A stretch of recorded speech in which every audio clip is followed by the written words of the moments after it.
मित्रांनो नमस्कार. पीएम किसान सन्मान निधीचा 19व्या हप्त्याची सर्व शेतकऱ्यांना प्रतीक्षा आहे. मात्र हा हप्ता रिलीज होण्यापूर्वी या योजनेमध्ये खूप मोठे बदल सरकारने केलेले आहेत आणि याच्यातून या बदलामुळे जवळपास 50% शेतकरी या योजनेच्या लाभापासून वंचित राहणार आहेत किंवा बाहेर पडणार आहेत. या संदर्भातलं एक पत्रक सरकारकडून जारी करण्यात आलेलं आहे आणि जे काही लीडिंग न्यूज पोर्टल आहेत तर त्यांनी सुद्धा ह्या बातम्या छापलेल्या आहेत. तर पीएम किसानचा 19वा हप्ता कधी येणार हा प्रश्न शेतकऱ्यांच्या मनात निर्माण झालेला आहे आणि या योजनेशी संबंधित जवळपास 12 कोटीहून अधिक शेतकरी आहेत. मात्र आता या शेतकऱ्यांसाठी एक महत्वाची आणि कामाची बातमी समोर आलेली आहे. प्रधानमंत्री किसान सन्मान योजनेअंतर्गत नवीन नियम लागू करण्यात आलेला आहे आणि या योजनेचा लाभ आता फक्त जमीन असलेल्या मालकांनाच या योजनेचा लाभ मिळणार आहे. मात्र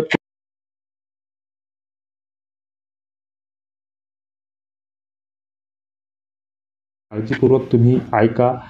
पीएम किसान योजना आतापर्यंत लाखो शेतकऱ्यांसाठी एक आर्थिक मदतीचा आधार बनलेली असताना त्याच्यामधील पारदर्शकता वाढविण्यासाठी सरकारने याच्यामध्ये काही बदल केलेले आहेत. सरकारच्या म्हणण्यानुसार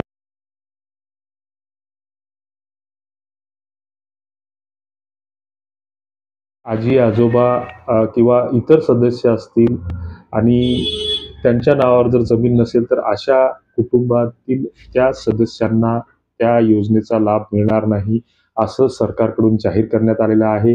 नव्या नियमानुसार काय बदल केलेले आहेत, तर पीएम किसान योजनेचा लाभ केवळ फक्त जमीन मालक असलेल्या शेतकऱ्यांनाच आता मिळणार आहे. 1 जानेवारी 2025 पासून ज्या शेतकऱ्यांच्या नावावर जमीन नाही, अशा शेतकऱ्यांना या योजनेतून वगळण्यात येणार आहे. जमीन मालकीच्या कागदपत्रांची पडताळणी करणे यासाठी आवश्यक असणार आहे आणि याच्यातून जो अंदाज वर्तविला जात आहे, तर ग्रामीण भागात अनेकदा जमिनी ज्या असतात, तर त्या संयुक्त कुटुंबाच्या नावावर असतात. म्हणजे संयुक्त किंवा सामायिक क्षेत्राचा सातबारा असतो. अशा परिस्थितीत या नवीन नियमामुळे जवळपास 50% शेतकरी या योजनेतून बाहेर पडू शकतात, अशी शक्यता वर्तवली जात आहे. याच्यात होणारा जो काही गैरव्यवहार आहे किंवा गैरवापर आहे, तर हा रोखण्यासाठी हे बदल केल्याचे सरकारकडून स्पष्ट करण्यात आलेले आहे. यासाठी बाधित शेतकऱ्यांनी लाभ मिळवण्यासाठी काय केलं पाहिजे, तर तुमच्या जमिनीच्या मालकीशी संबंधित सर्व कागदपत्र ही तुम्ही तयार ठेवली पाहिजे. जमीन दुसऱ्या सदस्याच्या नावावर असल्यास ती तुमच्या नावावर हस्तांतरित करा.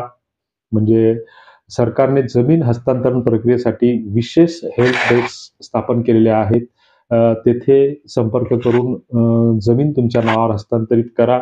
याच्यासाठी घाई करण्याची काही गरज नाहीये.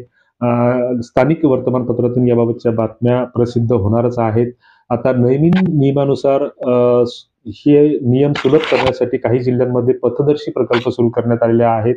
शेतकऱ्यांच्या जमीन मालकीचे प्रमाणपत्र सहज उपलब्ध करून देणे आणि त्याची अंमलबजावणी करणे हा यामागचा उद्देश आहे आणि यासाठी लवकरच गाईडलाईन जारी होणार आहेत. तर त्या दृष्टीनं आपण तयार असावं ही कागदपत्र घेऊन. तुर्तास स्थानिक वर्तमानपत्राची किंवा अधिकृत प्लॅटफॉर्मची पडताळणी केल्याशिवाय कुणावरही अफवावर विश्वास ठेवू नये. तुर्तास धन्यवाद.